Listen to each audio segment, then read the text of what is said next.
Ladies and gentlemen, in December, I think around 11th or 12th there, I did a video on this particular platform. And in that video, I opined that Godfrey Osotsi is Raila Odinga's secret weapon for the lawyer politics. And indeed, Godfrey Osotsi is stamping his authority as the new lawyer kingpin. So we have been meeting to take stock of what has happened in the last few days. You know, I had traveled to Europe for a better part of this month, and I just came back the other day. So I was being briefed what happened when I was away.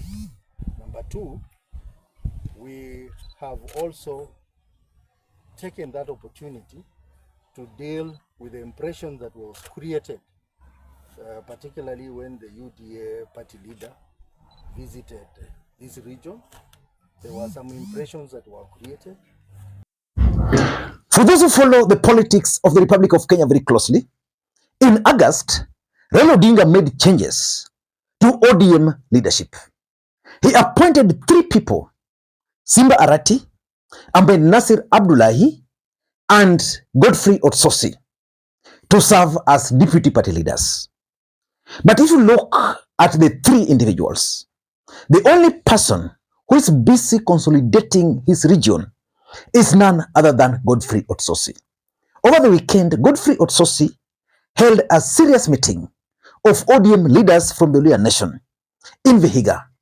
And during that meeting, Godfrey Osotsi delivered some bad news to Musalia Mudavadi. I want you guys to listen to Godfrey Osotsi because the content of that speech is going to form the basis of this analysis. Listen. As the deputy party leader of ODM, the record straight, that ODM, the Orange Democratic Movement Party, speaks for itself.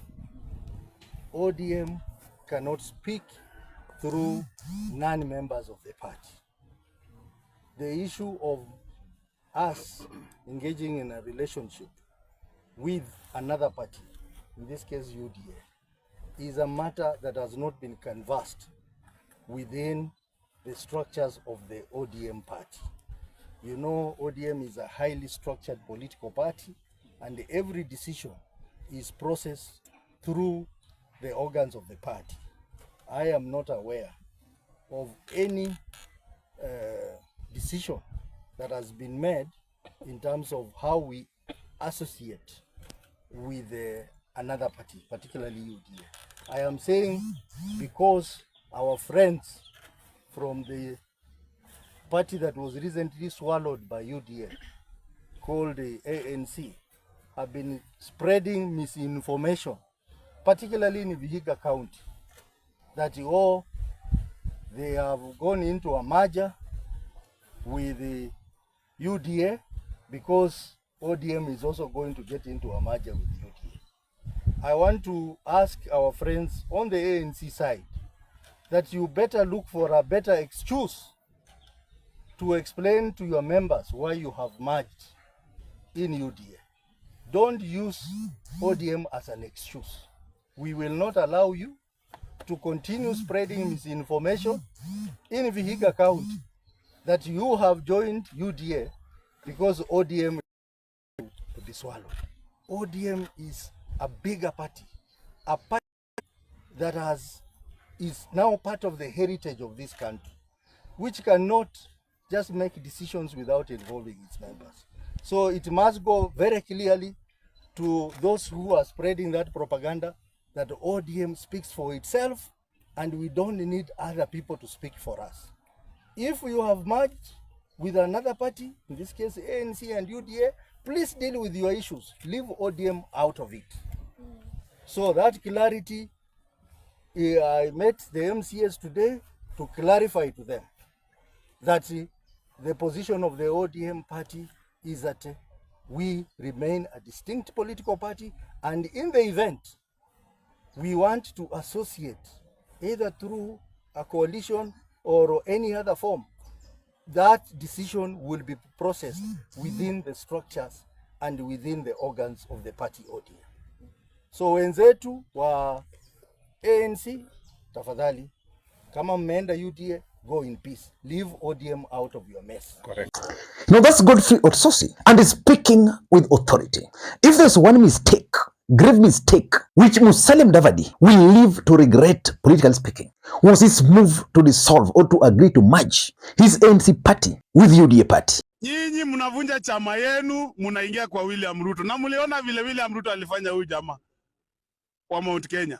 Jule jamaa alikuja ana chama, ana kitu, alikuja na watu wake. William Ruto alimfukuza kama umbwa. Wewe Musalia Mudavadi unavunja chama yako enye unaweza negotiate nayo 2027 uchaguliwe. Sisi kama vijana tutacheza na wewe. Nyinyi na Moses Masika Wetangula mtaenda nyumbani. Mtaenda nyumbani na waambia hapa. So in this video, I want us to do a critical analysis about that speech by Godfrey Osotsi. But before we do that, for those who are watching this channel for the first time, please take a second or two, click the subscribe button so that next time we produce a video like this, YouTube will automatically notify you. And to the subscribers, I want to continue thanking you guys for your continued support. Because without that support, this channel cannot be where it is. Ladies and gentlemen, without any further ado, allow me to dive in. By the way, tomorrow, the former Deputy President, Rigathi Gachagua, will be addressing the Luhya Nation.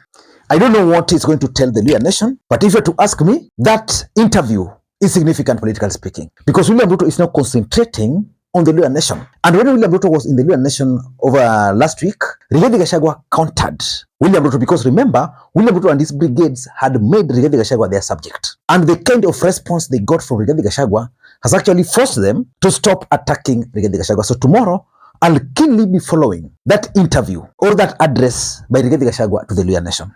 But let us focus on the video for today. Ladies and gentlemen, my interpretation of Godfrey Osotsi's statement or speech are as follows. Number one, in my view, is that ODM party is taking advantage of the merger between ANC and UDA party. Because that merger is one of the grave political mistakes Musalia Mudavadi has committed. Because Musalia Mudavadi needed ANC party for 3 or 4 things. Number one, the identity. The Luhya Nation, because our politics are a bit trouble, they needed that Luhya-based political party. Number two, ANC party also provided Musalia Mudavadi with a platform of negotiations. Remember, someone like Justin Muturi or Alfred Mutua are still co-principals in Kenya Kwanza because they have their political parties. And of course, ANC party also provided Musalia Mudavadi with a platform. He had a political party. So ODM, in my view, is taking advantage of the fact that ANC party is no longer there. And UDA party are trying to get roots there, but they are now dealing with that. The third issue that we discussed is that Orange Democratic Movement is soon going to roll out aggressive party activities in this region of Western. On Sunday, the 9th of February, the leadership of the party at the national level will be meeting regional leaders in Kakamega Golf Hotel. We will be meeting all governors, all senators, all members of the National Assembly, all MCAs, and 5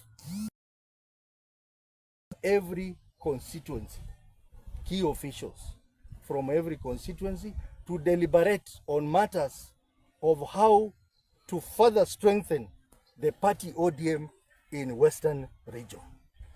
Number 2, we have also organized a regional convention bringing together 10,000 strong ODM delegates from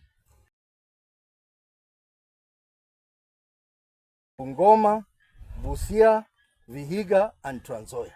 And that will be held on the 28th of February in Busia County.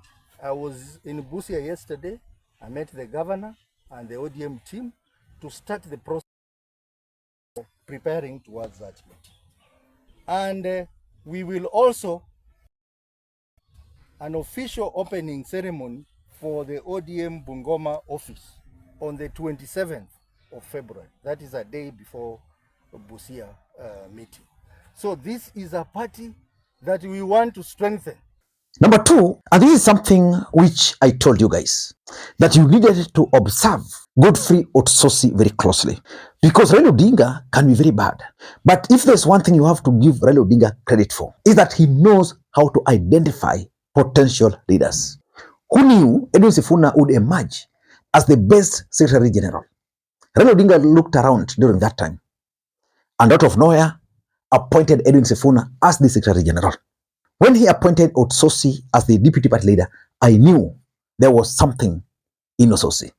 So Osotsi, in my view, is trying to stamp his authority as the new lawyer kingpin. Listen in. And we are telling UDA, the new kid who is trying to come to our region, brace yourself for a real battle. Brace yourself for a real battle. ODM will want to tell you that you cannot get ODM members through the back door. You know where the leadership of ODM is, led by Raila Odinga. And in this region, you know the leader of ODM in this region is the deputy party leader, Godfrey Osotsi. Yes. So the leaders of UDA, when you come around and you want to talk to our people, if you have not talked to Raila Odinga at the national level and other national leaders, and you have not talked to Godfrey Osotsi as a DPL, then so let that go out very clearly, and that is the position. Now we will continue strengthening this party in this region. Now let me now speak in Swahili. Number three, ODM party is also out to take control or to consolidate or to dominate lawyer politics. The truth of the matter is that majority of Kenyans, especially Raila Odinga support base, were not very happy when Raila Odinga entered into the handshake with William Samoei Ruto. But the truth of the matter is that our politics remains regional. But the truth of the matter is that ODM party is the only party with a national outlook. You can claim, rightly so, that ODM party enjoys the support of the Luos. It enjoys the support of the coastal people. You can claim ODM party enjoys the support of the Luo nation. You go to Kakamega, you go to Vihiga, you go to Busia, those are ODM strongholds. So ODM, in my view, are trying to go back to their bases to consolidate. And lastly, I think ODM party is also embarking on massive recruitment drive. And why do you think they are embarking on this? Why do you think ODM is embarking on massive recruitment drive when we know they might not produce a presidential candidate? The truth is, ODM party will still remain a strong party depending on how Raila Odinga will manage post-AU election, because in AU, he's likely to win, but of course in politics, the outcomes are either a win or a loss. So let's assume Raila Odinga will win. How is he going to navigate the politics in Kenya will determine whether ODM will remain strong. So the recruitment drive, in my view, is to attract serious aspirants ahead of 2027 politics. And Osotsi has been assigned that task. Because remember, Oparanya was the former ODM deputy party leader. He's now a cabinet minister. He can't play politics. So that burden is now on the shoulder of Godfrey Osotsi. Whether he's going to navigate it, I still don't know. Until next time, this is Makwiny. Bye-bye.